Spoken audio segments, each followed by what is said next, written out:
Yo, yo, yo, what is up? Fantasy Flock Nation. Let's fly. How we doing? Pretty fun games. Not super fun if you're a Pistons fan. Not great defense by the Pistons. We'll get into that game later, but man, the Hawks just could not miss, dude. It's when those two things combine, like bad defensive effort with a team not being able to miss, it's a deadly combo. But shout out to Kate, Yeah, MVP frontrunner. Crazy night tonight. But yeah, we'll get into and recap the games. You know, basically how we do this. If you guys haven't watched these before, we just kind of go game by game and, you know, pull up the box scores, just talk about the games, talk about fantasy implications of things, and obviously answer any questions in chat. Real quick, I do want to start out by talking about some big news that broke right before the games had started. The Spurs, I think Shams had tweeted it out, but basically announced that Josh Primo is being waived, which was, I mean, shocking, right? That was like that unexpected. It's not even one of those like, oh, like crazy they let him go. It was like nobody would have expected that at all. So there was a lot of speculation. We're not going to get into the speculation of anything. Just want to show this Woj tweet. I know Primo wasn't like super impactful for fantasy purposes, but obviously, I think a really good offensive player and had a lot of promise. He's only 19. So this was just a quick release. So talking about some previous trauma, working through some mental health stuff. We're not going to speculate and be like, oh, Pop waived a guy who's going through mental health. Like none of that at all. Like we don't know the situations or anything. So just want to put that out there just for, I know Primo, like I'd mentioned, probably more of like a deep league dynasty kind of guy. But a guy who was good offensively and had some upside, obviously, being young. I know people pointed to him as like a surprise lottery pick, but still, I think he's definitely talented and sucks to see that for young guys. You know, prayers up. So, yeah. Howdy, partner. How's it going? What's up? How we doing? Let's, you want to get right into it? Let's do it. All right, let's start here. I had a tweet. Kind of did the whole flex, right? We had our buy low players. They were kind of like buy low, but it also was just players we're looking to buy, obviously. And I think we know where we're going here. How about Maxey, man? I know no Embiid. Okay, so don't say no Embiid, LOL in the chat. Dude, Maxey was insane tonight. He was really good for no Embiid. Yeah, very.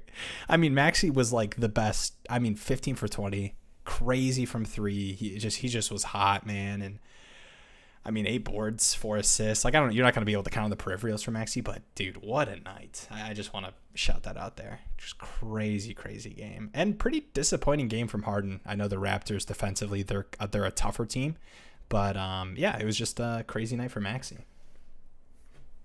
Before we talk about it more, I'll answer the question in the chat. Yo, what's up, Travis? Got a trade offer. I want to hear what you guys think. 10-man points league. Okay. I give up Giannis, but he's giving me LaMelo and Booker. I will say in these like 10-man leagues, leagues that are like 10 or less, like some people ask me questions in 8 team leagues, usually your rosters are so strong that these like 2-for-1 trades that have a lot of value in like 12, 14, 16 team leagues matter less. You know, the upgrade is usually what matters more in the 10 or 8-man leagues, just because your roster's so good that, you know, the players you'll play instead of LaMelo Booker to be able to keep Giannis are like, I'm not going to say close enough, but somewhat close. It's tough, man. I mean, I really want to say LaMelo Booker because I really like LaMelo this season, and I think it sounds like he's potentially coming back soon. Where are you at with this one? It's so hard to trade away Giannis right now. Yeah, I would not trade away. I don't think anybody, like whether he has like a down game or not, I don't think anybody can replicate what he can do night in and night out, other than Jokic or like right now Luka, and then like maybe like Harden and Ja if you can get some like a little sprinkle in there with them. Yeah. And like I said, I think that's one of those moves where like you look at it and from like a season long perspective, you're like, I'm getting 2 studs for Giannis. You know, like, yes, it's Giannis, but I'm getting 2 guys that are just going to be absolute, you know, difference makers. But difference makers, to be completely honest, like I had mentioned earlier, they matter a little bit less in these shallower leagues because you're not having to stream bad players, right? So like having the extra stud matters a little bit less when your entire roster is stronger. So I think having the Giannis who can Giannis will have nights where he puts up LaMelo plus Booker combined from a fantasy point overall perspective. Not consistently, but I think you get what I'm saying. His team is super cheeks. Those are his two best players. Yeah, it's not a bad deal. Like if you told me you took this deal, I wouldn't have been like, oh, what are you doing? Like I just think it's one of those, because it's a 10-team league, I assume your team is pretty strong. I was gonna say, just because it's 10-team league, like that's why I wouldn't do it. I think that's like the edge for me. If it's a 12-team or even like definitely 14-team, I'd be like, okay, that's probably pretty good value to get. Like I have like 12-team leagues where like I obviously am streaming to like make games, but for the most part, like I'm happy to start everyone in my lineup. So for a 10-team league, that's like you're almost certainly going to be able to play people consistently that you love. Don't sell Mathurin, I promise he's him. Yeah, I put this as the thumbnail just because I think he's an interesting talking point, and we'll get into the Pacers game later. But I think we've had these sell high videos, the buy lows. We'll kind of have those throughout the season, but perception of player value, I think, is something that's so interesting in fantasy, especially in the NBA, where it seems like it changes game in and game out from people's opinions. So I think Mathurin's one of those guys who I think people are going to try to buy low because he did, had a worse offensive performance in this game.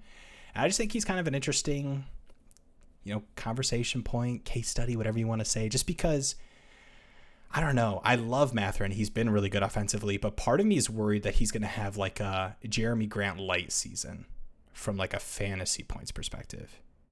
You get what I'm saying? Yeah, and I think, honestly, for a rookie, that's not. Oh, cool. yeah. Like, what are we expecting from him, right?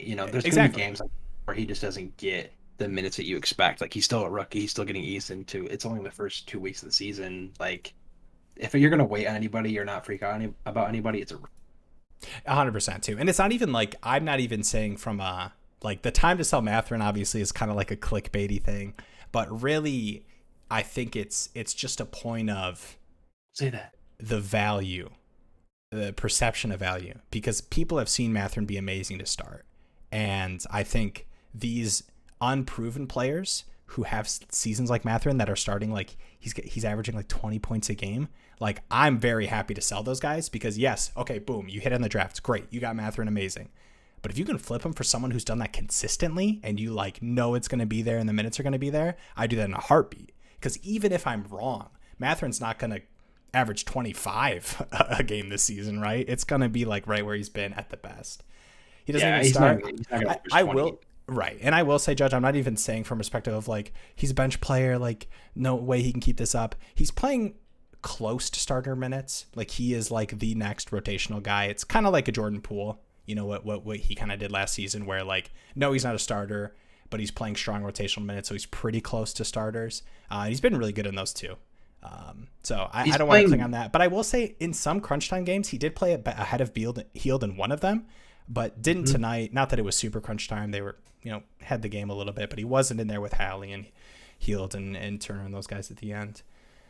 He still played double the minutes of Duarte, which is like a big deal still, right? Oh yeah. Duarte's a guy 2 years ago that they took like at the Mathurin spot almost, and they were expecting to be their next guard, and people were buzzing about him a lot. He had some injuries last year, and he looked really good, but to already be getting more minutes than Duarte as well, like there's still some things here that show you he's gonna be fine. But yeah, he's not going to be a consistent, 20 or plus guy. So you can sell him, like you said, for a consistent player, that'd be good. Talking about another sell high on this team, Miles Turner's he had a great game. I'm not a big Miles Turner guy. He's Are we just going to the Pacers right now? Is that what's happening? I'll just click over here since we're already on the Pacers. Yeah, let's just do it. Sorry we'll get back to the Maxey love, but I think Miles Turner, if you can take advantage of your league mates in this kind of game, and see the 20, not only the 27 and 10, but the 5 blocks, because the blocks are going to be there, but the 27 and 10 is not going to be not there. The 5 blocks, but yeah. Yeah, the blocks in general, 1 to 3. But the 27 and 10 is not. He's going to be 15 and 8, I would say, generously. unless he really turns around. But like historically, he's been like a 15-8 guy. He's been a 7-1 guy that cannot get you double doubles to save his life usually. Yeah. So to him have a double double is a big deal. And if you can sell high in him after this game, that's great. Let me just skip ahead real quick to I do want to. Okay. I was going to see who he played next to see if he could kind of continue to ride that wave and sell him high. He plays the Nets next, which could be a decent matchup as well. Yeah, I do want to get to the chat here, you guys. If you could only keep one in a points league, who would you keep between Mathurin, Josh Hart, and Trey Murphy?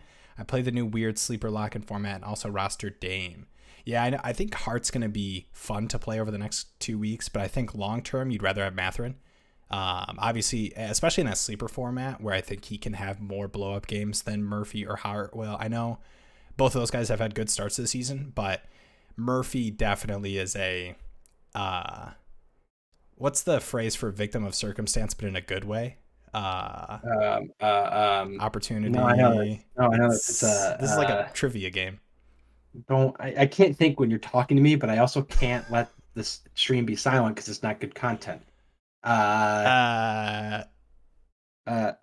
Victim of circumstance or a screw it, whatever. Just okay. I can't think. He is a victim of flash in the pan. Yeah, okay, so I don't want to call him that too, but it's just like so many guys were out. Prisoner of the moment. Right?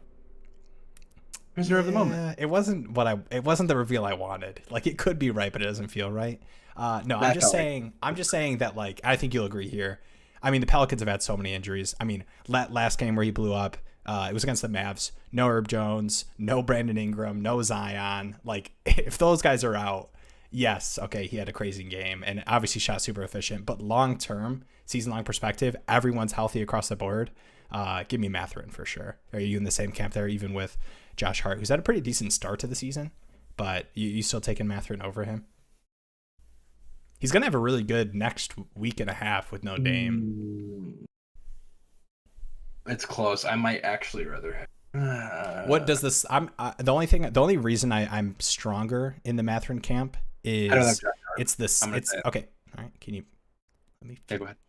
It's the sleeper format. And I know we personally, like full transparency, we don't play the sleeper format, but the way it's set up is you can lock in the first game. This is how I understand it. You can lock in the first game that they play during the week, or you can like let it go and you can play a future game in the week. Yes, that makes a difference. So does that go Mathurin for you because you just think he has more upside? It's still really close. He probably has more upside, but like points league defensively, Josh Hart is really good. Nice defensively. It's definitely not Murphy. Really add up. No, not consistently. No. Yeah. And then just to touch while we're talking about Mathurin, should I swap Mathurin for Junior? I would say no, definitely not long term. You know, LaMelo's going to be back sooner than later, and I think the longer the season goes on, the more Mathurin's usage can rise. Do you think that's Jabari? You think that's Jabari Smith Jr.? Oh, I was thinking maybe Dennis Smith Jr. Yeah, I was going to say if it's Dennis Smith, definitely not. But yeah, I think Jabari. It's a fair mistake. Jabari Smith Jr. Yeah, if you can, I would rather have Jabari. I would too. Yeah, I think like Jabari's bad games will be better than Mathurin's bad games. 100%. In a points league for sure. Actually, in both, right? I don't think Mathurin will give you a ton category. Yeah. Out of these two rookies, who should I trade? Jabari, Mathurin, Ivy. Dude, what a fun little game to rank these rookies. I will say Ivy's game tonight, he was decent in his minutes, but they definitely talked about it. He had the flu. So he did not play the rotation or minutes that you expect from him season long and that we've seen to start the season. So I don't want to overreact to just a kind of, I don't even want to say mediocre because he was actually pretty decent, but I don't want to overreact to like a poor stat line. I think he was 12 and 2, 12 points, 2 boards. Yep. Like we've seen way better from Ivy. So I would trade for or just trade out. I mean, I'd rather I'd go Ivy, Jabari, Mathurin fantasy. Yeah, I think Jabari has potential but Jabari has a potential. Like if he plays how he should be playing, it would be Jabari first. Yeah, I think a week and a half from now, maybe not a week and a half. I think like mid-season, this might look stupid that we said that, but I think right now it's just Ivy's just been so good. Yeah. He's filled the stat sheet way better than anyone expected. trade away. I got all 3. Dude, look at you hitting on the rookies, dude. That's scary. You draft 3 rookies. It's like all upside, and rookies usually have slow starts, and they've all just looked pretty. I'd keep solid. Jabari for sure. Keep Jabari for sure. I'd probably keep Ivy. You might be able to sell him high, maybe not for tonight. Yeah, and then Mathurin, you could wait for a big blowout game or like a couple good games in a row and then sell him too. But I would keep Jabari. Josh Hart can stuff the stat sheet any given night as well, shooting efficiently. Personally, I'd take consistency over the upside. Yeah, I think that's totally fair. I think for me, with Dame, Simons, Grant, Nurkic, I'm a little worried about Josh Hart long term. I don't think he'll be as good as his start. Then that's just kind of like my opinion. Do you think differently? I know he hasn't had like an insane start. So I'll say this. You ready? Good. Yeah, I'm always listening.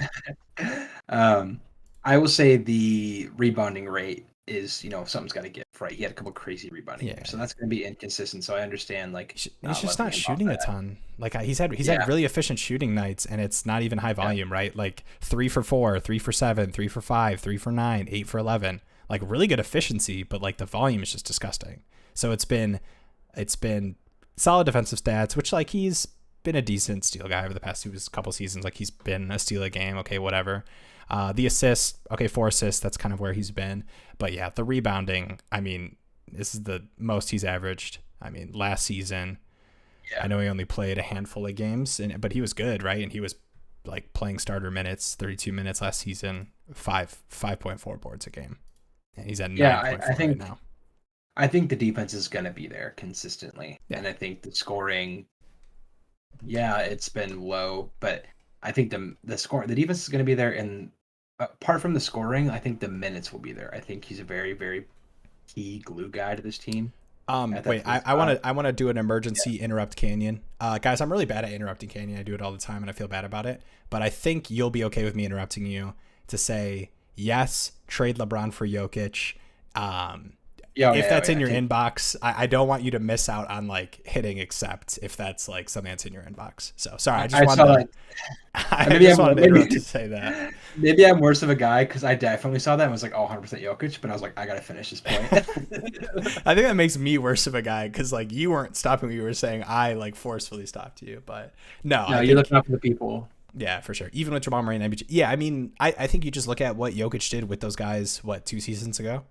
Yeah. And there's just like, there's no reason to believe, like we've seen the assist numbers have been really good for Jokic, right? And that's kind of the thing. Like he's just going to be so good. And 2, it's the games. Like the games played. I think Jokic is going to be better full like season long. I know LeBron's had a good start to the season, but season long, they're going to be so close, but I think Jokic is going to be better.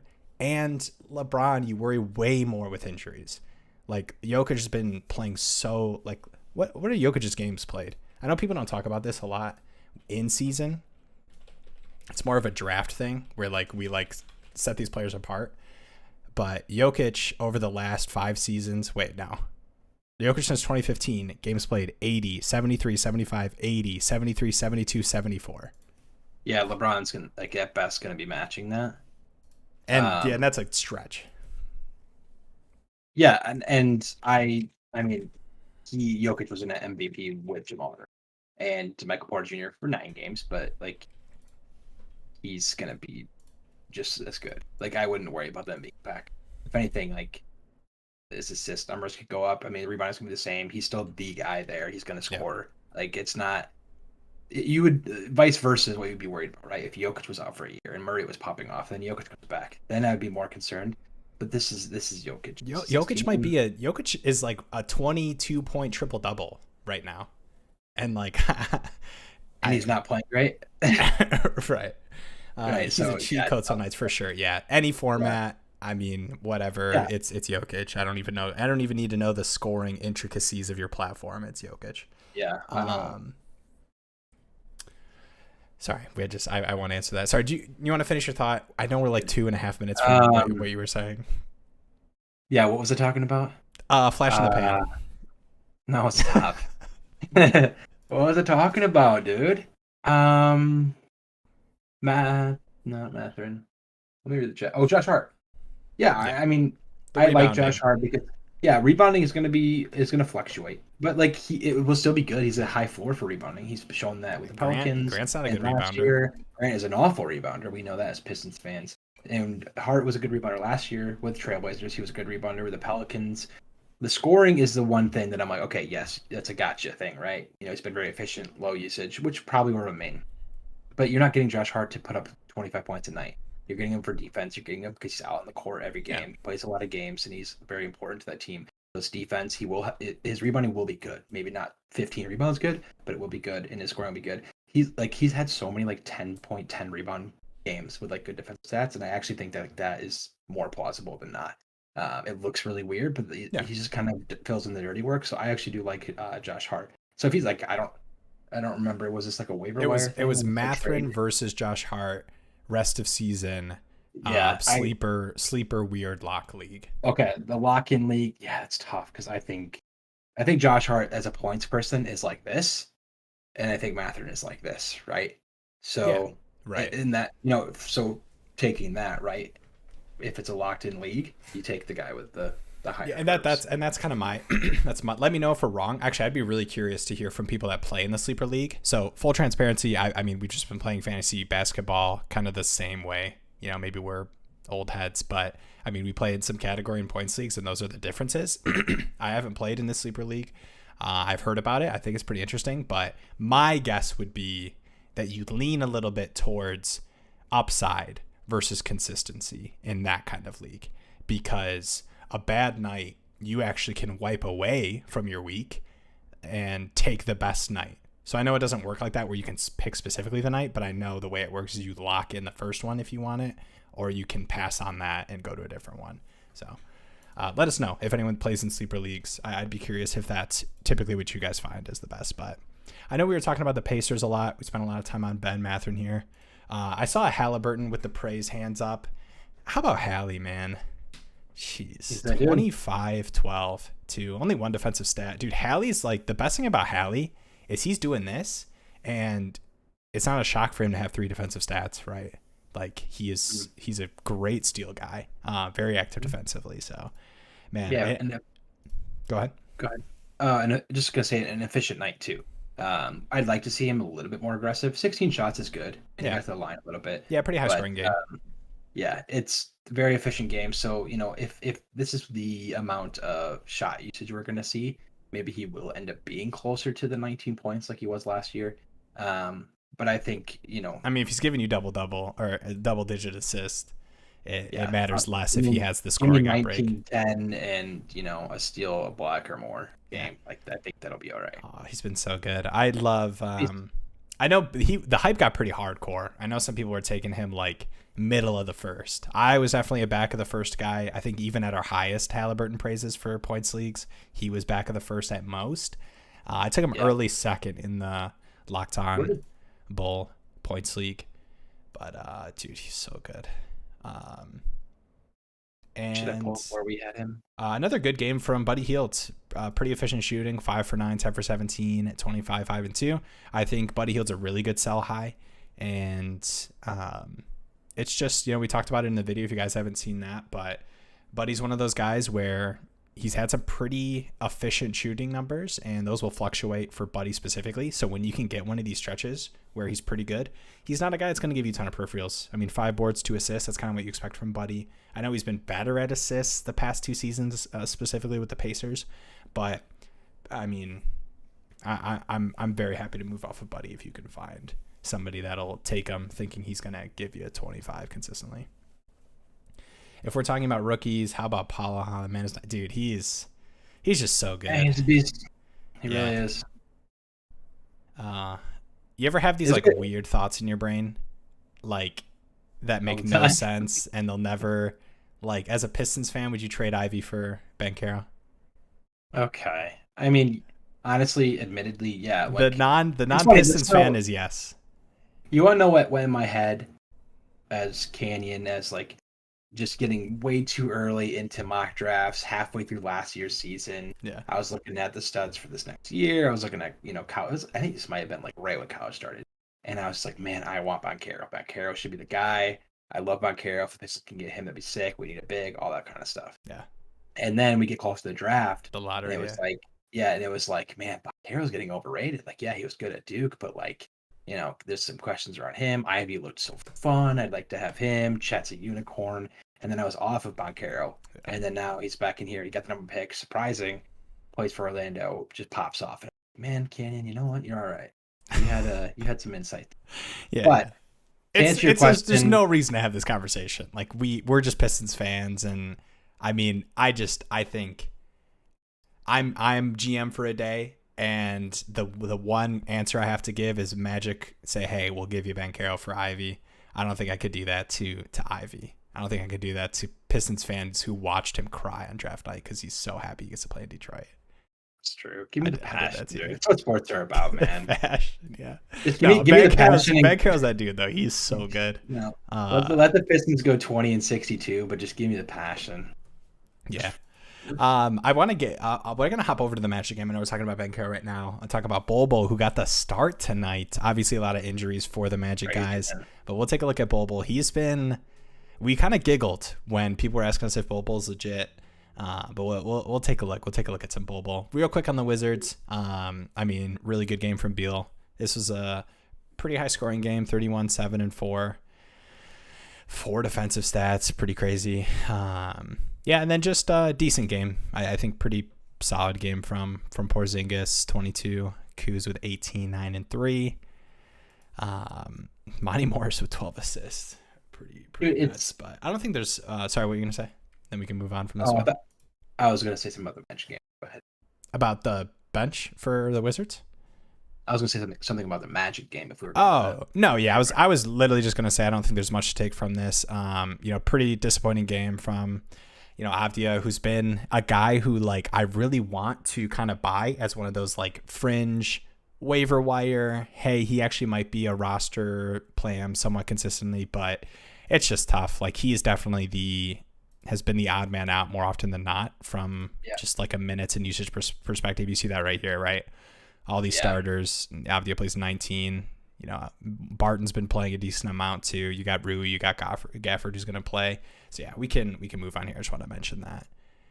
Yeah, that was a game too that was one of those litmus test games for me too. That's like a good scenario, a high-paced game. He's starting. Like, let's see what he can do, and it's tough too, right? When you're sharing the floor with Beal, Porzingis, and Kuzma, it's just from an offensive usage perspective, it's just going to be tough. Like I know Monty Morris is there too, is a very good passer and kind of a traditional point guard, but even with that, it's just going to be hard for him to get offensive opportunities there. But yeah, we're going to talk about the Magic. Let's start off with Bol. We talked about Banchero a little bit. Bol gets the start and plays 26 minutes, and that doesn't tell the full story because this was a massive blowout. This was like you look at the fourth here, the Hornets outscored them by 9 in the fourth, and they end up losing the game by 20. So it was like a 30-point game heading into the fourth. They put up 30 points in the first half. Yeah, it was ugly. You look at the box score, and it's like, wait, did they just call the game after 3 quarters? Because it looks so weird because all the starters are mid-20s and the bench is like mid-20s to teens. It's like, wait. Did they call this game? Is there a mercy rule now? Yeah, this was a weird game. Very strange game. I mean, the total line of this game was like, I think 20 to 30 points higher than it finished. Yeah. Which is crazy. I mean, I wanted, before we even talk about Bol, and I'm not even saying this in like comparison, I do not overreact to Bamba's game. I know he 19, 6 and 1, 16 minutes. I just don't see a world where he consistently, with what we're seeing from Bol wasn't even the reason that I was off of Bamba this season, but he's playing more minutes than Bamba's been this season. So don't overreact to this. Really good stat line in 16 minutes, 3 defensive stats. It's going to look good on the waiver wire. Just don't do it. Yeah, I'm still not sold on Bol. I know it's going to be like laughing, boo. Like that's lame. He's like the people's champ, I feel like. He's like the whole crowd claps when he comes in the game. Yeah, someone said thoughts on Bol 9 cat. If you're like in a 14-team league, I say go for it for sure. Yeah. If you're on a 12-team league and it's a Sunday and you're down in blocks by 3, then but other than that, like it's just I don't like consistency. Like they had so many injuries, so I want to say that if Bol was gonna play, if you told me Bol played 28 minutes the rest of the season, I'd be in. I'd be like, all right, yeah, do it. But I really think it's more likely than not that he's going to be what he was to start the season and is closer to like crazy, weird, efficient blocks and, you know, some rebound games in like 16, 18 minutes. And that's not exciting for fantasy. Yeah, this game was disgusting. Like, just so gross, dude. It was a blowout and so many injuries for the Magic, right? They're going to get, I know a lot of it's guards, right? So you'd be like, Bobo's not a guard. But from like a minutes perspective, look at this lineup, right? It was Terrence Ross. Then it was Franz Wagner, Bobo, Wendell Carter, and Banchero. Like, those are just like all bigs with Terrence Ross. So like the Magic are willing to do those kind of lineups. I get it. But when you have Suggs in the rotation, when you have Cole Anthony, when you're getting Markelle Fultz back, when you're willing to play Okeke, when Bamba's going to be a part of it too, I'm not excited. So I hate to rain on the Bull parade. And it makes me so sad that we have to do this every time because I think he has some value. Like, I don't think he's as bad as we first, like, we laughed it off. People were like, is Bull legit? When he had like a crazy efficient block game or something, and we were like, all right, no, come on, stop it. But I think it's kind of a bait. Ayton left the game with an injury just now. You know, I know we're live streaming, so I just wanted to put that out there. I now have 6 players out for the last 2 games or tonight on my fantasy team. Okay, let's look at this. What's 6? That's half my roster. It's hurt. This is a nightmare. Ayton oh man. Goes to locker room Friday. I'm just reading this report. We're reading this live. Went to the locker room first quarter of Friday's game due to a left ankle injury. Ayton played 8 minutes to be in the matchup. Wasn't on the court. Took in second corner. I think Jock Landale. I hate doing this kind of stuff, but if Ayton was out for a significant amount of time, I think Landale's really, really exciting. Which is so frustrating because like you hate talking about that. But I know Bismack last year was pretty. You know, had some pretty solid games for them, but Lando's getting the minutes. He is, yeah, and he's looking pretty good, honestly. Like some pretty efficient. He's gonna get the minutes tonight. Doesn't look like he's had the hottest start in 9 minutes, but man, you look at these, you know, anywhere he's averaging 16 minutes right now. You know, as kind of like a rotational guy for Ayton, and he's at like 10 points, 6 boards in limited minutes. You kind of, you know, you give him 24, 25, 26. That's pretty interesting. So keep an eye on that. We'll see if it's long term. Hopefully not, because I have Ayton in the Locked On Points League. So please be okay. Speaking of, I have a transition for next game. Well, real quick, I know you got a cue transition. We do have a question in chat. Did you guys talk about Mathurin yet? Just came in. Sorry, no worries. We did a little bit. I think our kind of general thought was we're not looking to sell Mathurin off of like a disappointing game, right? But I do think he would be an interesting guy to see, to kind of do like a check for where people's perception of his value is, because I think I don't want to get too cute with this, but people aren't stupid in fantasy. Okay. Your league mates for the most part aren't idiots. So if a player has a blow up game and you're like, hey, do you want to buy this player who had a really good game? They kind of understand you're trying to sell a guy high, right? So the reason I say that is just to say, well, why would you sell Mathurin now? It's the worst game he's had all season. Like, I just think people would look at that and be like, nah, he'll be okay. You know, look at these games he's had before. Just as kind of like see where his value's at. Because I think long term, I think he'll be good, but I don't think he'll be much better than he was to start the season, right? He's at like 20 points a game. Like, I don't see him being that much better than that. And from a peripheral standpoint, I don't see him being a consistent, you know, guy that's going to give you strong peripherals, even though he's had decent ones at least to start. You think he may become a starter at some point? I do, but he kind of basically is already. Like, he's playing close to starter minutes. I know he's had some weird games, so I think the consistency of his minutes will probably come mid-season and later. It is weird that they don't want to give him the nod over Neesmith.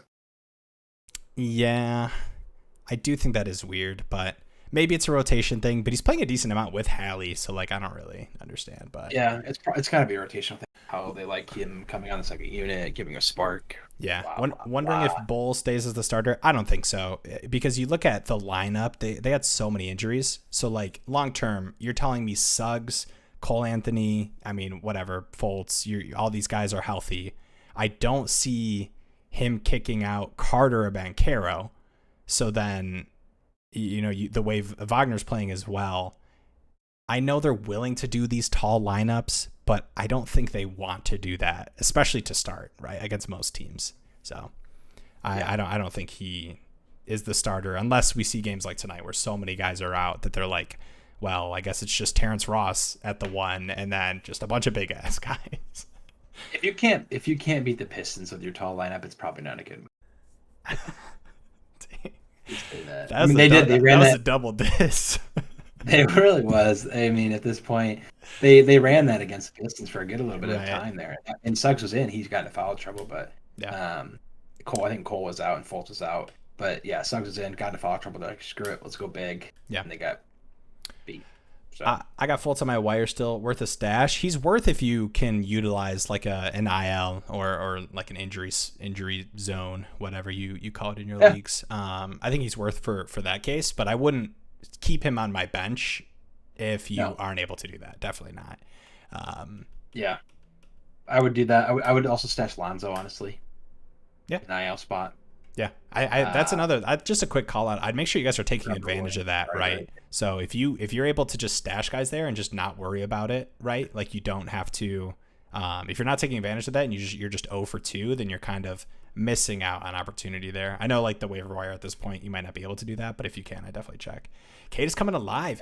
Yeah, I mean, I know we talked about this game, and we already talked about Banchero too, and I think the Hornets side, I don't have much to talk about from a fantasy perspective, right? Obviously, Terry's out. LaMelo's going to come back. The team's usage is going to look so much different, right? I mean, you expect Gordon Hayward. We'll quick peek over here, and then we'll go to the Pistons.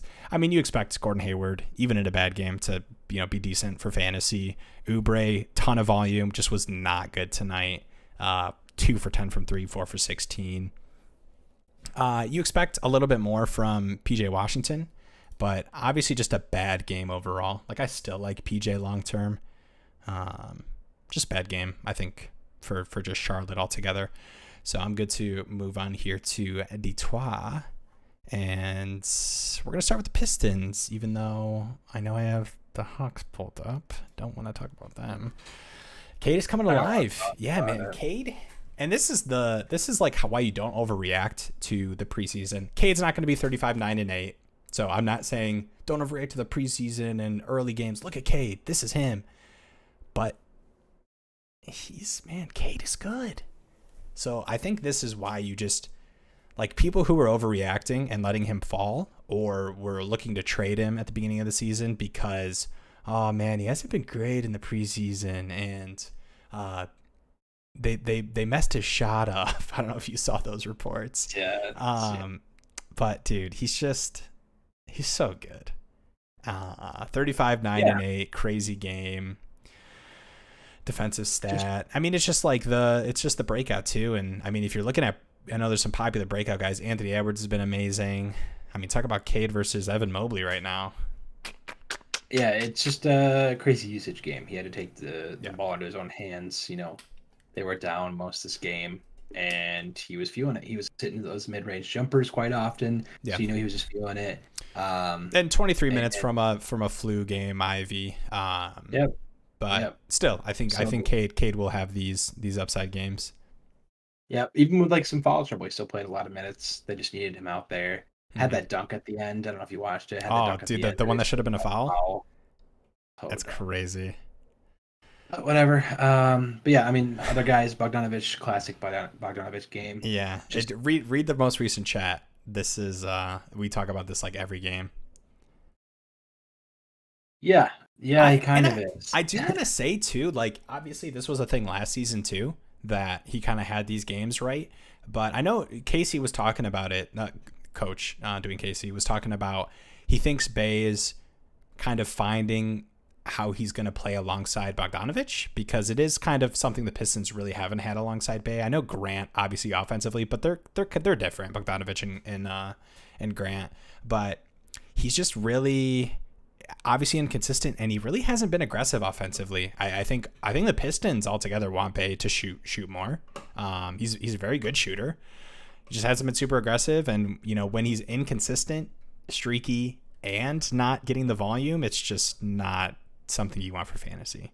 So the answer is yes, especially when you compare what Bay's doing right now, to what Bogdanovic has done. Holy man. He's been so good. I know Bay had one really, really strong game, and he'll have those here and there. But, man, I'm kind of scared about Bay, honestly.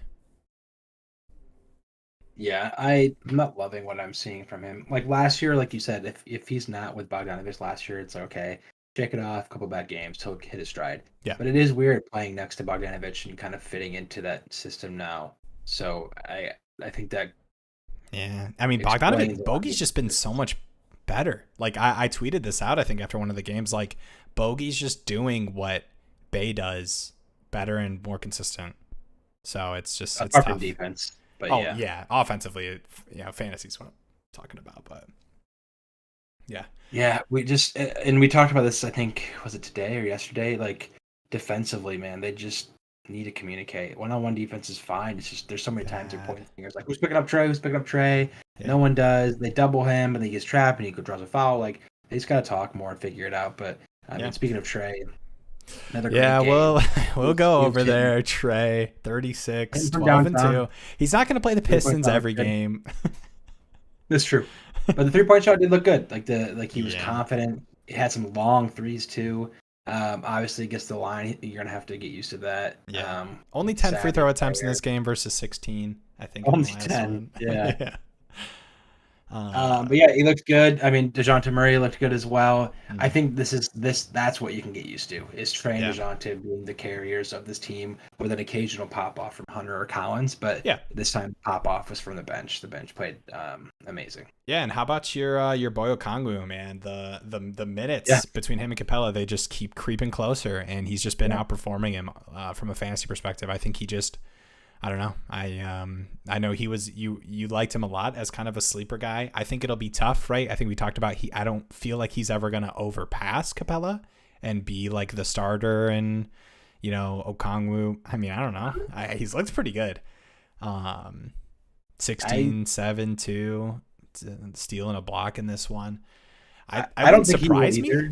If like mid-season, All-Star break, end of the season, we do see it being Okongwu playing 23. I mean, Okongwu's, I don't think he's going to be like playing Trey or Murray minutes, but to surpass Capella in that. And I think from a fantasy perspective, Capella I am really scared.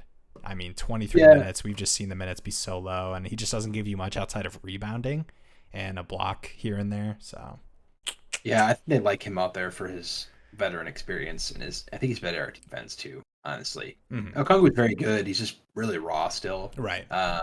So I think that like makes sense why they would start Capella moving forward, to have like that big vet down there as a rim protector and a lot of catchers. So makes sense. He'll probably start the rest of the season. But yeah, I think Okongwu just is younger, faster, better right now. So low volume game from Collins.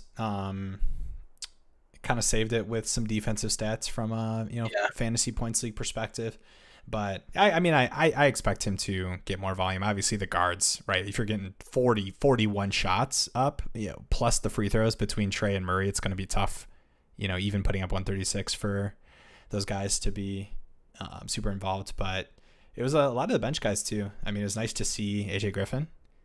I know you had that tweet about Holiday. Cade finally came me over 35. We love it. Yeah. I think. I mean, you can't expect this from Cade consistently. This is a career high, right? Even in his big game last season, that was like a 30. Was it 32? I think it was 32. I think he had 32 twice last season. Yeah. I think the Collins thing didn't play great, but also like I think the bench was just on fire. That they just let the bench ride a little longer, and that's why Collins was not. Yeah, and he played 25 minutes. Starting. Yeah, even when he was starting, it was just Trae Young and DeJounte Murray taking the shots, and then when he wasn't, the bench was hot, so they just rode them. So I wouldn't overreact. I still like Collins. He'll just kind of have these games too. It's going to be one of those like Collins will have these really good games, but he'll definitely be the more inconsistent between obviously Trae and Murray. But kind of reach on Cade in the draft. So same here. I mean, we were really high on the Cade breakout. I feel just so good about him being able to be a 20+ point. And able to give you like 6 and 7, at least like 4 and 4 night in and night out, and it's really good at the guard spot. So I think he's got upside to have games, maybe not games like these consistently, but I think he is that good, and I think he is the focal point of this offense, even with how Bogey and Ivy have played. Third round, rank these three rest of season: Shea, K, DeJounte. I think in that order. Yeah, it's definitely close. DeJounte and Cade are very close. I could see the case for DeJounte. Yeah. I just like Cade's consistency a little bit more than DeJounte. Right, which is funny to say. In games. Yeah, I think he alongside Trey, like we saw in the first game against the Pistons. Didn't have a great game. The peripherals are always going to be there, but yeah, I guess it's close. I could see the case for DeJounte over. It's definitely Shea. Yeah, I think the tough thing with Shea is like the injury, but I think even with that, I mean, when Shea plays, he's on a tear this season too, and I think you still lean him. Yeah, if it's a category format, I would go Cade. I think points league, I would go DeJounte for defense. Yeah, we assume points. If you guys are in category leagues, let us know. I think we'll mostly assume points leagues just because that's more universal from like a value perspective, I feel like. Yeah. All right, yeah. But I think Josh Giddey goes off this year. I like Giddey a decent amount. I know it's kind of tough, with the injury, but it sounds like he should be back soon. I know he was like shooting without a brace. I think it was like yesterday, maybe the day before, shooting around without a brace in practice. So it's good to see. I like him too. I think this will be a good year for him. Yeah. Cool. What game do you want to go to next? Let's go to Cavs Celtics. Just ended in overtime. Yeah. Tale of two stars. I mean, Tatum and Brown both of 32. Yeah, Tale of two stars. Karis LeVert and dude, Karis LeVert's a stud, man. What a University game. of Michigan, you're gonna come out 6 of 8 from 3. Oh, jeez. What happens when you're a Wolverine right there? Yeah, Karis. I mean, it's obviously no Garland, but Karis he's gotten the start. So I think like offensive usage, right? I mean, we're not going to talk about Karis LeVert being able to put these numbers up ever, but no, I think like he's one of those guys where like, man, if LeVert's going to be aggressive offensively and it's Garland, Mitchell, LeVert, who I don't think people were expecting being a huge impact on Mobley. Mobley's still a decent game, right?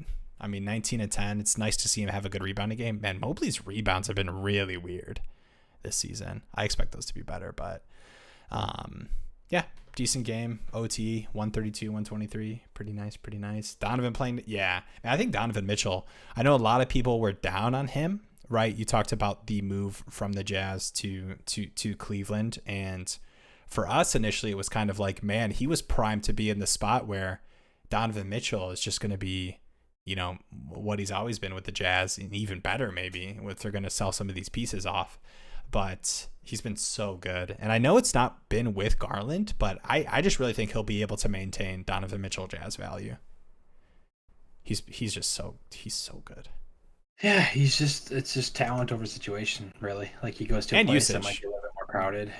Right. Yeah, I mean that too, but yeah, it's just a guy that gets just gonna thrive anywhere he goes, and I mean against a good defensive team too, putting up 41 with Karis. I mean, it must have been an off night for Boston defensively. This game was just on fire for both ends. Yeah, Celtics have had some of those games, honestly, which is weird. Like no like significant changes. I know no Robert Williams, but I mean obviously 1 through 5, like they're still so good. So it has been kind of weird to see. But anything else on the Cavs side you want to talk about?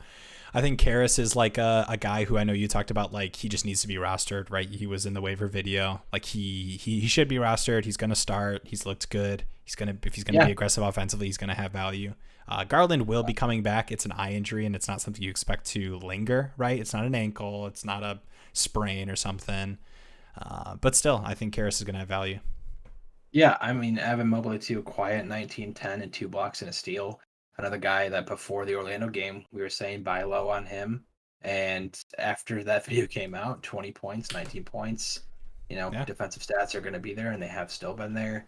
Rebounding was up this game. It's just another good game for Mobley. So I think Mobley managers should be, taking a sigh of relief because he's going to be fine. He's back, baby. Right, too. And I do want to say, like, Evan Mobley is not going to average 5 rebounds a game. I know he wasn't like insane last season, but like that is just impossible for him to do that. And that's what he's done to start the season. So, you get the 10 boards in this one. I know it was OT, whatever, but he'll be better than he's been to start the season. Jalen Suggs over Sexton. Yeah, it's gotta. I mean, it's right insert name here over Sexton. Honestly, it's just he's a bomb on your roster, man. I mean, we can go to the Jazz game here, pull it up, but yeah, let's do it. Let's make ourselves talk about Colin Sexton. Why? I mean, it's nice, right? I mean, you get the 13 points, and it's somewhat efficient in 16 minutes. But how can you feel good about Sexton? Yeah, another weird game. I mean, on the Denver side, I mean, kind of a blowout, but not really. It was rather close throughout, I think. But yeah, Jokic, not a lot of offensive usage, not a lot of time. Bowen's popped off. Christian Braun getting 32 points is insane. But yeah, I mean, Sexton 13-1 with Clarkson going 1 for 10. It's just, I mean, what scenarios are we looking for where it's like, no, it's fine because this happened. Like, he'll get his chance once this happens. Like, what are we? Yeah. Like, are we just like banking on an injury? Because that's like, I don't want to do that. Like, you don't want to bank on an injury, and like you get a blowout game where he finally can play more minutes as a secondary unit, playing 17. Clarkson's not playing well at all. Dude, if Sexton, let me implant this in your brain. I think this is what's different as well. Imagine if Sexton was a rookie, right? And he had games like these, and you're like, 16 minutes, man. It's only a matter of time before he's a part of that starting lineup or he's getting more ingrained in the rotation. But it's just, I know it's a new team, but I don't know. I just can't. In these leagues where waivers are so important, right? And the worst player on your team, you have to drop them. The worst player on your team has to be dropped so you can make waiver claims, because if you're holding on to a guy like Sexton and you're forcing yourself to play him to like make games up and, fill your roster, I mean, it's just it's a bomb on your roster, because in a points league, he gets you 15 tonight, and I know like some like deeper leagues, that is actually the best guy on the waiver wire is going to give you 15 fantasy points, but for the most part, you just have to cut him. It sucks, and I hate saying it because we were excited about the potential, and hey, I think there exists a possibility where at the All-Star break, Sexton is playing 28 minutes. 30 minutes. I think that world exists, but not in a world we've seen in the first 6 games. Yeah. So, is Laurie legit? Signed him a pick like 100. Yeah, dude. Laurie, dude. If you drafted Laurie anywhere near where he was going in drafts, dude. 17, 10. I mean, this wasn't even like a great Laurie game. This is one of his worst games, honestly. And it's 17 and 10. I mean, nobody would have expected Laurie to be putting up the numbers he's putting up, and this is probably the worst we've seen from him. So, he's legit, man. If he's gonna play, he's starting. He's playing the starter minutes. He's the highest usage guy on the team. Laurie's legit. He's legit until he isn't. I don't think he will be. He's too legit to quit. He's too legit to quit. Dude, who would have thought? I know we mentioned this before. Who would have thought when that Donovan Mitchell trade happened that it was Laurie who was the target? He was a part of the plan. They knew all along. They knew. You guys are buzzing over Sexton. You gotta wait for his team marketing in his third coming of a team, really. Yeah. No, it's so weird, man. And Sexton, I know he hasn't been amazing, but he's been pretty good. Yeah. He's been good enough where if you like stretch his minutes out over like 28, I wouldn't be like bench him, But yeah, whatever. Yeah, dude, Beasley. And I don't want to talk about Beasley because I know we feel a little bit differently about him, and I don't want to just like point out a bad Beasley game. But yeah, he's playing 22 minutes and Sexton's playing 16. I got offered Bam for Laurie. Holy. I don't know. I might do that. It's a classic, sell high, buy low. Yeah. Combined, I mean, you do it, right? Yeah, you got to do it. You got to take Bam. Yeah. I'm sorry. The defensive stats is going to be way better for Bam. Bam had a good game last game, too. Yeah, they're going to be so really close. Like, I think the best case scenario for Laurie with like what we've seen from him, they're going to be like close, right? You're not going to be like, I lost this trade by the All-Star break. You might be able to do that with Laurie, right?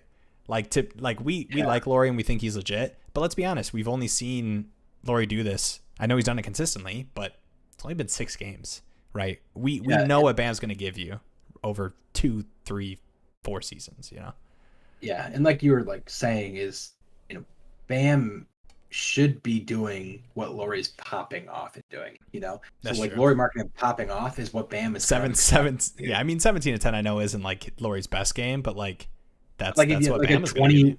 24, 12, and 5 assists. Like a game like that is like, holy cow, Markkinen's insane. A game like that for Bam is like, there he is. Nice. There's Yeah. Bam. Yep. Bam. Yeah. Good. Yeah, for sure. And that's the thing too in fantasy specifically. I know you look at production and you're like, Laurie's been better, but I think it's just like you just evaluate risk, right? And I mean, risk meters, bad Bam, I don't think is like, oh no, I traded Laurie for this. But I mean, bad Laurie, right? It's just, I don't know. And I know we're kind of splitting hairs here. Like, we like these guys pretty similarly from a value perspective. If we were redrafting, you also have to think of it in that way. If you're redrafting, where's Laurie going in the draft? Definitely closer to Bam than he was before the season. But yeah, it's definitely Bam. Yeah. All right. I think. You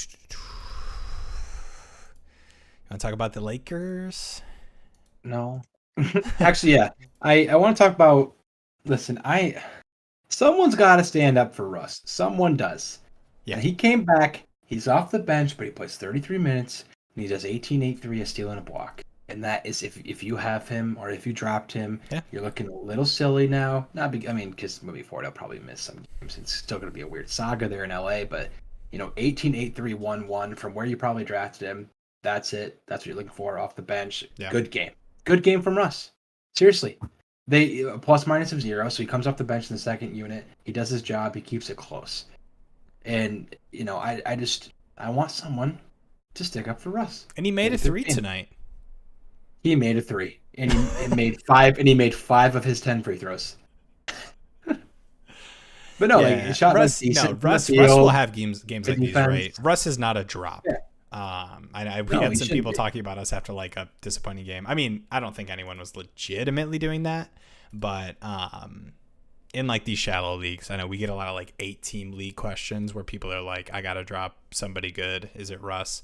But no, and I think like he's gonna have games like these, right? And I know no AD, but I mean, for people who think Russ is gonna be benched and play 20 minutes, like I'm sorry, like what part of this Lakers roster makes you think that's gonna happen? And 2, hey, there's a scenario where Russ gets traded. Yeah. And I think I think the scenario is becoming more and more realistic too. Yeah. There's been a lot of the trade talks that teams have been in. Like, I don't think I know people talk about like, oh, Gary Trent, the Raptors, Pacers. Like, you don't like the fit and whatever, like talking about like Russ and those teams. You don't think they would trade for Russ or whatever. But I mean, La GM can make it happen. I mean, you would have thought the same thing when he went to Houston. I mean, people would have been like, I don't want him to go to Houston. Harden's already there. Still put up great numbers. I don't want him to go to Washington. Beal's already there. Beal goes down. I mean, he actually does really well in Houston, or Washington. Like, he's going to be fine wherever. Wait, sorry, I just read this. Would you guys say the first 3 weeks is when people get most search, dropkick, or transfer? Vassell, Scotty Barnes have already been dropped. Yeah, I mean, that's crazy. Who is dropping? Especially if you have an IL spot, like Vassell's out. You just put him on the. Do not drop Scotty Barnes. Do not drop Scotty Barnes. I know they didn't play, but what do y'all think about Kawhi? My buddy's super, super low on him, and I think I can get him. Is he worth it? Yeah. Hey, we posted our buy low video and had Kawhi in there, and we had talked about it. Kawhi's not a guy I'm like, you have to get Kawhi next week, 30 minutes, 25 points. Like, we're not saying that. It's just man gets paid. Right. It's just people who are like, Kawhi is missing another game, and even when he plays, it's 22 minutes and 14 points. Like, this is not what I drafted. Ugh, like, let me get anything for him. Those are the people I'm trying to trade to get Kawhi from, right? Yeah. And people get discouraged, and it's understandable. And I think Kawhi, hey, this might be this way for weeks, a month. Would you do like wait a week, and then you might be, depending on your league mate, you could like wait a week and then be like, hey, here's Lauri Markkinen for Kawhi. And some people would do that. I think people would do that right now. I'm not even kidding. which is just I think you could get that so accepted. nearsighted. So nearsighted. Yeah.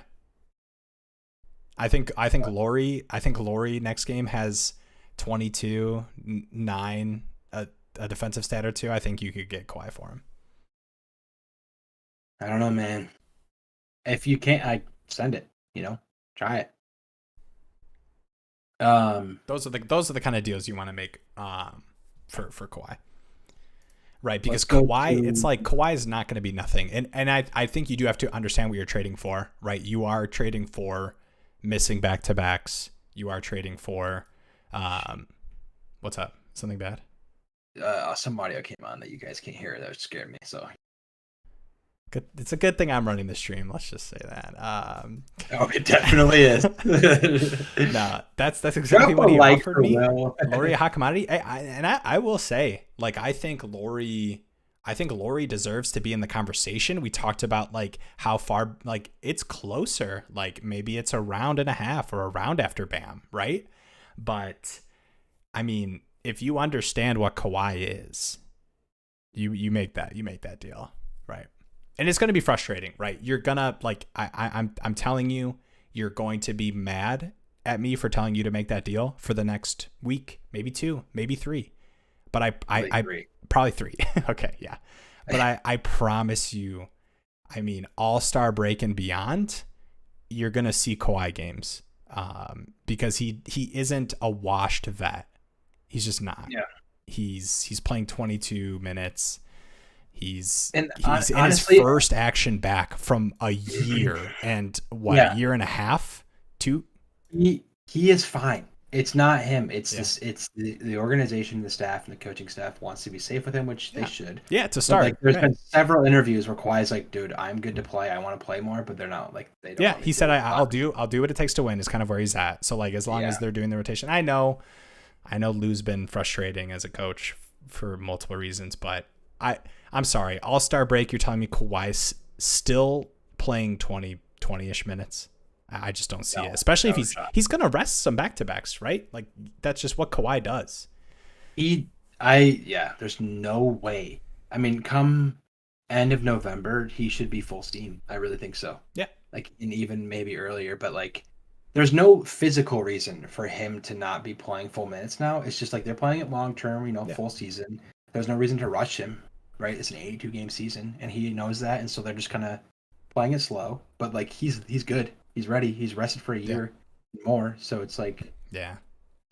It depends on when they're letting him off the leash. Right. Yo, what's up, pimp? I wouldn't sell Mathurin personally. He's the real deal. So I will say, obviously, a little clickbaity, right? You talk about selling players that have been really good. It's clickbait marketing. But no, I think we're just kind of in the we're kind of in the boat of like, I think you have to, even players that are the real deal and are looking really good, you kind of have to take a look, not a stance. You have to take a gauge of like where your league mates value him, right? So Mathurin, I think, is a guy who we talked about.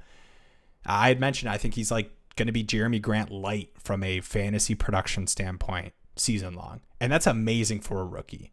But if your league mates look at that and say, look at what this guy did in his first 6 games, there's upside for him to be even better than that. I just don't see Mathurin being a 25-point guy.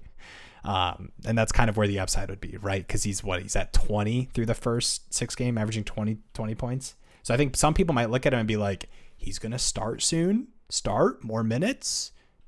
Start 25 points. Right. He's basically playing starter minutes. I think he's had some weird like rotation stuff, right?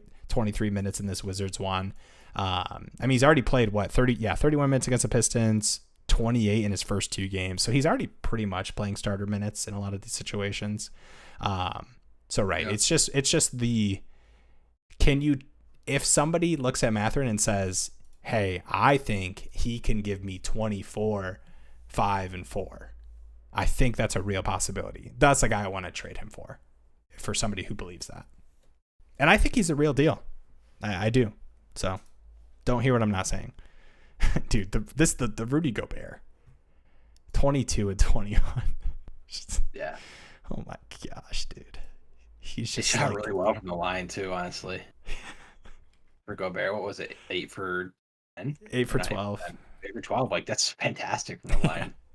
Rudy Gobert category owners are pumped tonight. Screaming. Yeah. Unbelievable. Would have liked better from Gobert than 7 for 11, but yeah, would have liked more than 2 assists, but I'm not gonna complain. Right. Only 2 blocks tonight. Stuff. Oh, I drafted him fantastic. like pick 71 in my dynasty. That's crazy. Jeez, dude. Dynasty? I would assume all the rookies would have been. I guess Mathurin was probably. He had the fewest hype. Even Yeah, like in the maybe people were preseason. scared of like with Duarte and Buddy. And Yeah, I get it. He was good in the preseason though. When was your draft? Because I feel like he would have been higher than that through the preseason because he had some really good preseason games. Maybe when he got hurt. Got scared when he got hurt, maybe. Maybe I could have seen it being after the draft.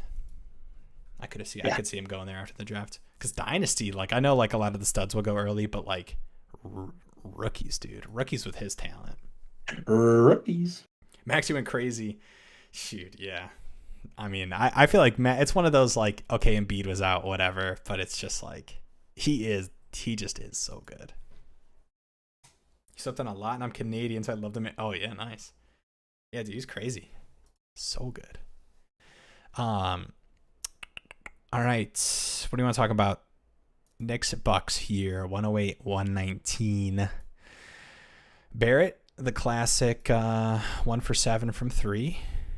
Call it the RJ Barrett.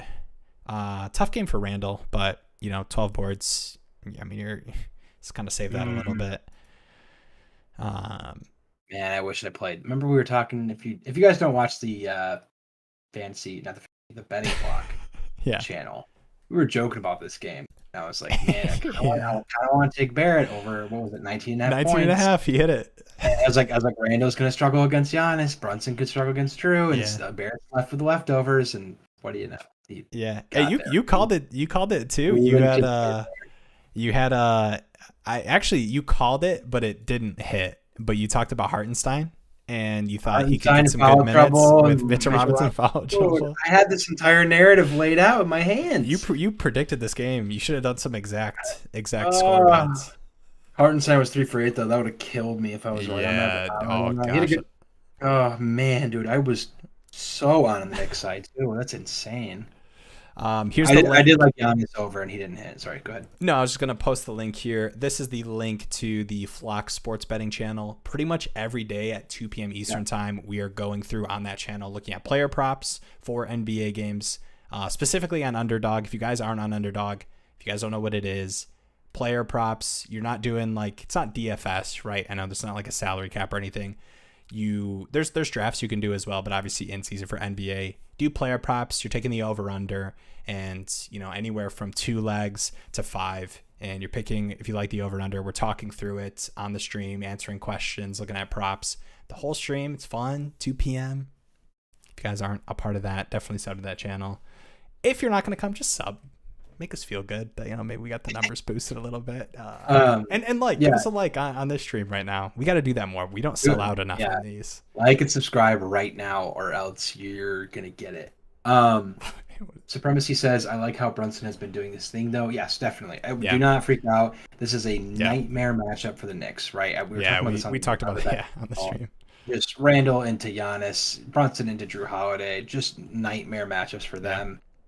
Mitchell Robinson guarding Giannis on help side, or just straight up on Giannis, in the paint, 5 foul trouble, nightmare matchup. And he's been so good this season, Brunson. Brunson's looked really good. Yeah, he'll be fine. Don't freak out about this. Drew Holiday though, again, man, just struggles to shoot efficiently. The usage is so good. It sucks, dude. As Drew managers for fantasy purposes who drafted him are like, dude, Middleton out for this first stretch with the wrist. It's perfect, and I mean, it's just 6 for 19. Man, he had a 2 for 19 in one of those first 2 games. Right now. Yeah, dude. 16, 6, and 5. It's a fine Drew line, but dude, I mean, you get the 3 defensive stats, which helps out, but you just want him to be 20 plus in these games without Middleton if he's not going to give you a monster assist game or something. But I mean, Brunson's a decent defender too. I'll say that.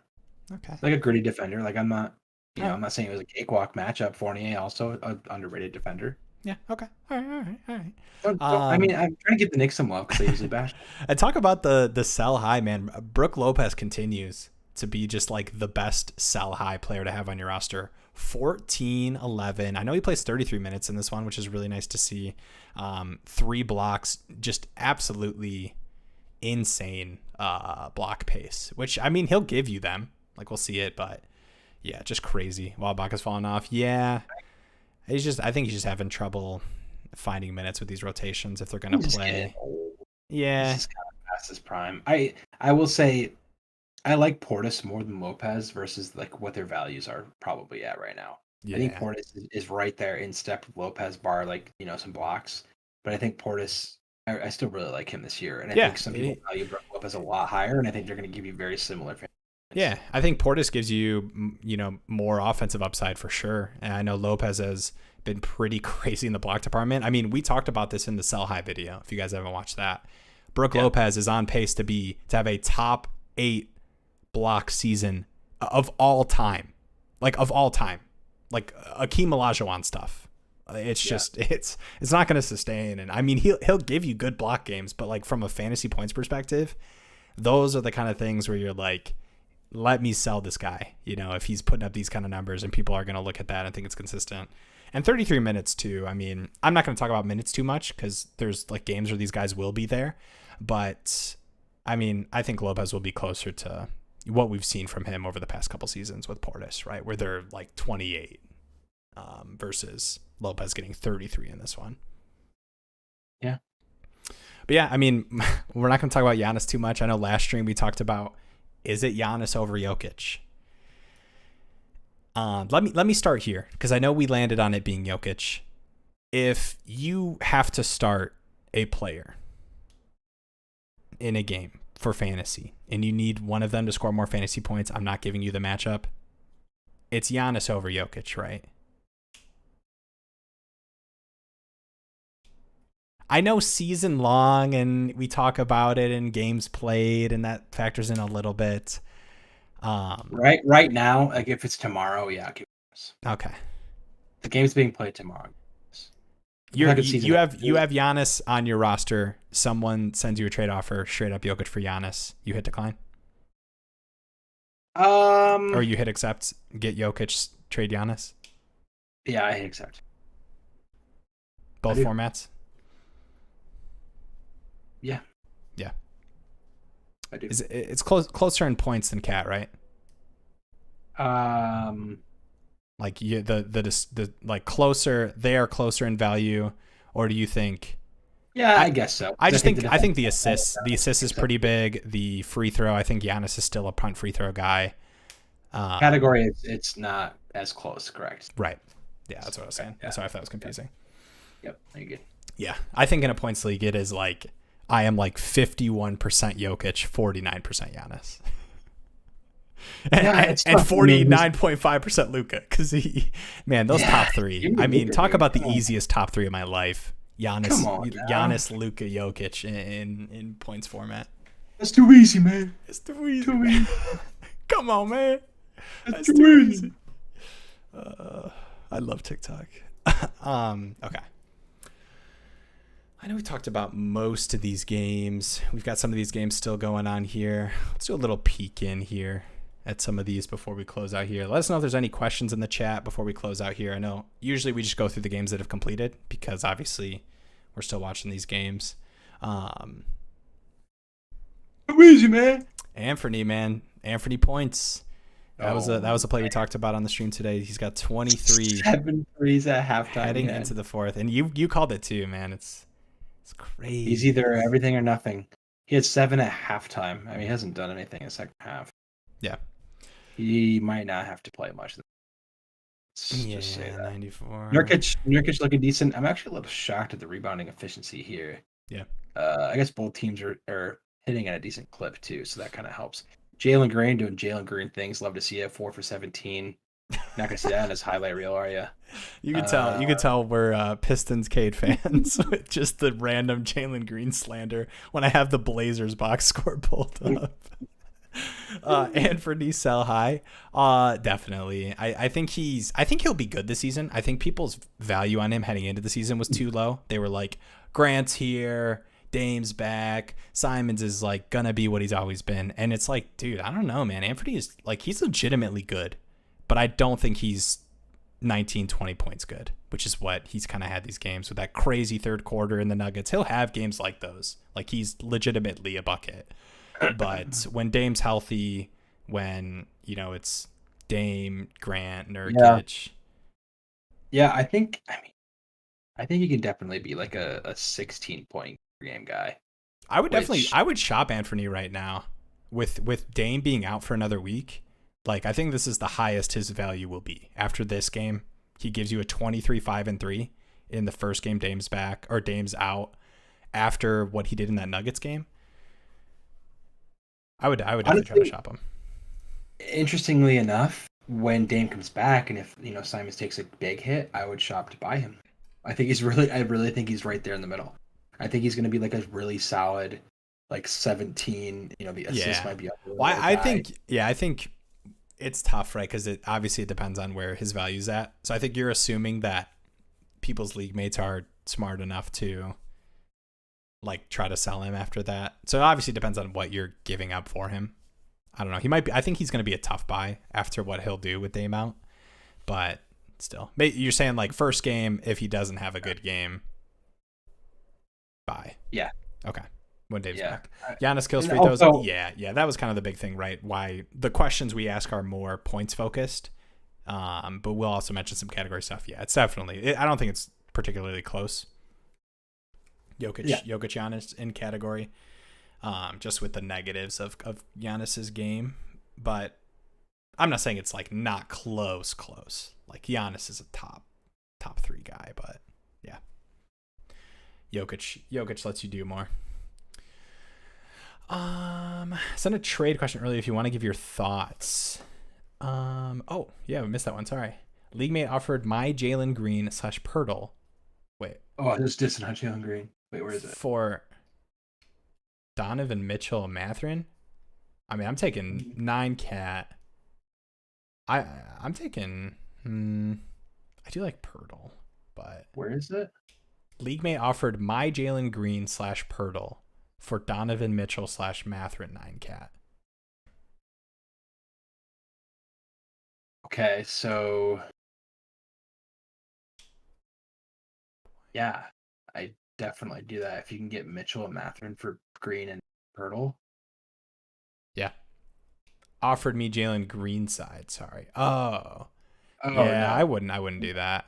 We're Jalen Green haters a little bit. What we not like actually we are, but like not actually. We know. But, no, I think like not actually, but I think like especially in a category league, like he gives you points, he'll give you threes, but just like upside outside of that, I mean, he's just not a great rebounding guard. The assists, I know he's had some games here and there. I don't believe it season long. I'd keep Donovan Mitchell, man. I think he is. Oh, 100%. I think he's obviously he's the best player in that deal, but I think it's a wide margin. So I don't think going down to Green makes up for that discrepancy. Yeah, I mean he's way better than Jalen Green, and then Mathurin has better synergy with him in a category type format, whereas Jalen Green and Pirtle is probably better than Mathurin, but like in a category format, you're kind of splitting that value, right? Because now you're all of a sudden going, you're adding to the rebound cat when you're getting a guy that's only points. Like those two are just total opposites. The synergy's just not really there. So you're kind of like almost hurting yourself by spreading yourself out pretty thin over the 9 categories, which can help. It all depends on the rest of the roster, it's tough, yeah, because we don't know roster construction. Yeah, but like to be honest, like total transparency, obviously we're not like we're Jalen Green haters, but we're not going to like let that influence our fantasy. Yeah. We're giving you straight up stuff. We're not stupid, right? It's just for the banter, right? Yeah. All right, we've got this. Maxey for Drew. We're big Maxey guys. True. It's true. Yeah, it's a for sure. Which is crazy because he could be, if he was shooting like 40%, 38%, he would be insane. Yeah. Right. I mean, Drew's still like, I know Drew's been really disappointing, and I know the perception of the Drew side that wants to get Maxey goes, Drew's not been crushing it. Middleton's coming back, and Maxey's been killing it, and it's the breakout year, and I totally get that. But I mean, Drew last season, 18, like basically 18, 7 and 4. And Yeah, I think that's yeah, and I think like from a peripheral standpoint, Maxey's not going to get you anywhere close to 7 and 4 consistently. So, you know, the points, I don't think, even in a Maxey breakout, I don't think it's going to be enough for him to be better. Drew, 2 nights, just shots missing. Yeah, and that's the thing too. Like, I think people look at that, like I mentioned, and they're like, oh, Middleton's coming back. You know, Drew hasn't been crushing it. He's been pretty bad. But you just have to look at the efficiency's just been bad. Yeah. Back his field goal percentage. Yeah, for sure too. And it's just kind of like, that's the thing in the NBA. Like, I know people would be like, oh, what do you mean? Like, you can't just say that his field goal percentage is going to come back. Like, even outside of Middleton coming back, like, he's going to shoot better. He's been so bad, right? From a field goal percentage efficiency standpoint, he's been really bad shooting. And just naturally in the NBA, players have these stretches of, you know, bad clips, right? What is he? Yeah, he's shooting 31% from the field. He's a career 46%. That's crazy. Like, even a bad season for him is like 44, 43. That's a bad Drew season, and he's at 31% right now. Yeah. So yeah, don't worry. I do that deal in a heartbeat. I mean, we had Maxey as a buy low. These are when the NBA fantasy value changes in these games. Boom, sell high. Right. We had Bridges in buy low too, and he's doing well tonight. Yeah. Oh yeah. Well, let's pull that game up. Any word? You got anything on Ayton? Has he not come back? I see Londale in there, so I don't have any word. I do have the game up, but I don't have any word on Ayton. Yeah, it doesn't look like it. It looks like 7 minutes, which is what he played when he got hurt. Yeah, Bridges 25, 3 and 2. All right, 3 defensive stats. So not that any of you care, but I do have Bridges and Ayton in the Locked On Fantasy Bowl. Hey, it's gonna be all right, man. So he'll be back soon. I have no idea how serious it is. Landale here has played. Bismack's played a decent amount of minutes. Landale's in right now. Yeah, Landale's in right now. So I guess like minute alignment, they'll probably be pretty close to neck and neck. But Landale playing at the end of the third is a little interesting. It's usually the second rotation minute. Right. You've got Payne in here. Obviously, D-Book's in, but D-Book's rotations he's going to close out the game. So you look at Lee, Landale. Yeah, it's going to come back. They're going to have Bridges, Johnson. I think both those guys will play pretty neck and neck minutes. Honestly, I know Bismack played a decent amount last season. Need to trade away a guard for blocks. I will say, I'm gonna pause right here before I even read this question. Okay. I am not a big fan of trading away players for blocks or defensive stats in general. The way that I play category leagues is that I care way more about what you do for my other categories, because blocks and the defensive stats can feel so random. Like, there's really only a few guys who are great at defensive stats. It's like Anthony Davis, Jaren Jackson when he's healthy, obviously Rudy Gobert, obviously some other bigs. So I just want to say that, boom, just like overarching before I look at the question. Cade, Shea, Maxey, Vassell, Gary Trent. Man, that's a nice group of guards you got there. I mean, I would, like, in response to that, I would say you can, like, get blocks, but I wouldn't say don't sort by players and sort by blocks. Like, maybe try to trade for a guard that might be, like, of a little less value, but, like, is more consistent on the defensive end, right? So maybe like a Wiggins is like a first person that comes to mind, or like Shea himself has a ton of defensive upside. Vassell does too. So maybe like I was gonna say maybe Maxey, but I mean none of your I know Cade is an okay. I mean none of your guards are like great block guys. I think it's like Shea and Vassell probably have a good block upside. Like you could try to sell high on Maxey to get like a wing that's better at blocks. Like maybe you can like go for like it says I'm a 2 in the cat and I have Jaren Jackson Jr. on my IR. Okay, I get that. And I assume your bigs are probably pretty good block guys if you made it a priority to get Jaren Jackson with the thought that like when he's back, you're going to be pretty dominant in that category. But yeah, Thoughts on the Primo release? Yeah, we talked about it at the start of the stream. I don't know if you guys saw. I'll pull this up here just so everyone can see. But obviously, if you guys aren't familiar, Primo was released by the Spurs, and then Woj had tweeted this out, which was, Josh Primo issued a statement to ESPN on the release and talked about seeking some help to deal with trauma, some mental health stuff, treatment, wants some privacy at this time, which is, obviously we're talking about on a stream right now. But, I just want to say, obviously it's sad to see. I think Primo, obviously he's 19, only had 2 seasons, definitely offensive weapon. I mean, all I'm going to say is had to have done something bad. So I hate, I'm going to say this right here. I hate speculation about this kind of stuff. I don't think we get a lot of value from it, especially as NBA fantasy guys, right? I guess from a dynasty perspective, there's stuff, but I'll just say this. There's definitely things we don't know about the situation. And I don't want to speculate on what happened or what's going on or why would they release somebody who's got mental, there's a real possibility that he requested and there were conversations and he, wants to take a break and that's how it went.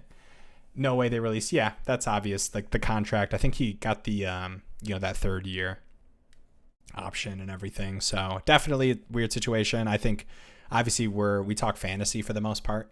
So, Primo, to be completely honest, wasn't really a guy who was super fantasy relevant. So obviously wasn't in the conversation a ton, but I guess we'll just kind of, I don't know if you want to add anything other than prayers up, prayers out. Hope he's doing all right. And, obviously hope the best for him and hope to see him playing again, man. Cause I think he's a young, a lot of upside offensively with him.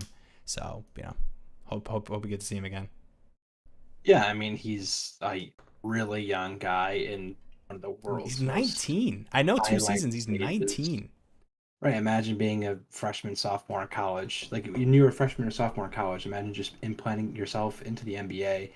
And not only that, but having a lot of people say that you shouldn't have been taken as early as you have and that you were a bust and that you should, because people were saying that about him when the Spurs drafted him, I think at around 13 in the lottery.